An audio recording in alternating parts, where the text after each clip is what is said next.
आज हमने यकीन की क्लास में क्या पढ़ा? यकीन की क्लास में हमने ये पढ़ा कि हमारा जो न्यूरॉन होता है उसमें 3 पार्ट्स होते हैं, डेंड्राइट्स, सेल बॉडी और एक्सॉन।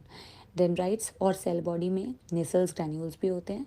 डेंड्राइट्स इन्फॉर्मेशन रिसीव करता है, सेल बॉडी सोमा, साइटोन या पेरिकैरियोन की तरफ भेजता है, उसमें न्यूक्लियस होता है।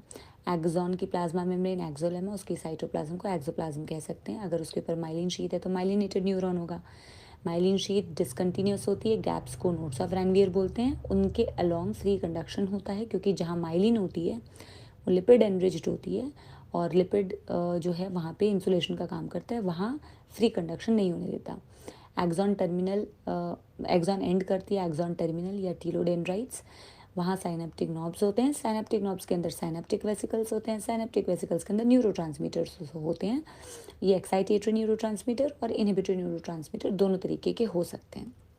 एक न्यूरॉन में जब भी स्टिमुलस, मिनिमम वैल्यू का स्टिमुलस उसे मिलता है, तो उस न्यूरॉन में एक्साइटेशन जनरेट होती है ना, और इलेक्ट्रिक डिस्टर्बेंस जनरेट होती है बेसिकली, और वो उसके प्लाज्मा मेम्ब्रेन के अलॉन्ग ट्रैवल करती है, मतलब उसके एक्सोन मेम्ब्रेन के अलॉन्ग ट्रैवल करती है और एक्सोन टर्मिनल पे जाती है, और एक न्यूरॉन से दूसरे न्यूरॉन में भी जा सकती है, दूसरे ग्लैंड में भी जा सकती है, दूसरे मसल में भी जा सकती है।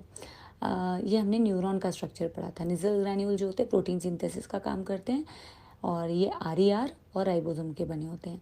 आज हमने फ्रॉग भी स्टार्ट किया था। फ्रॉग की क्लासिफिकेशन अगर सपोलो याद करो, किंगडम एनिमेलिया, फाइलम कॉर्डेटा, सब फाइलम आपकी वर्टिब्रेटा, डिवीजन ग्नैथोस्टोमेटा, और super class Tetrapoda, class amphibia, और जिसके बारे में हमें पढ़ना था राना टिग्रीना।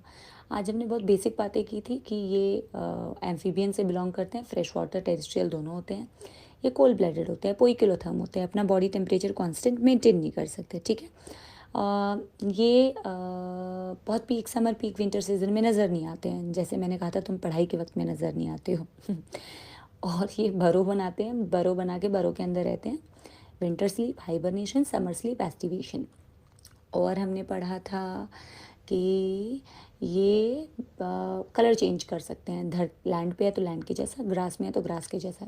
ये कलर चेंज करने की प्रॉपर्टी को स्पेसिफिकली बोला कैमोफ्लेज, और इस तरीके से कैमोफ्लेज करके अपने आप को जो बचा रहा है वो इस तरीके की प्रोटेक्टिव कलरेशन को बोला जाता है मिमिक्री। किसी चीज़ को कॉपी करना, कॉपी करने का तरीका है कलर चेंज। कलर चेंज को स्पेसिफिकली हमने केमोफ्लेज बोला, और इस तरीके की प्रोटेक्टिव कलरेशन को मिमिक्री बोला।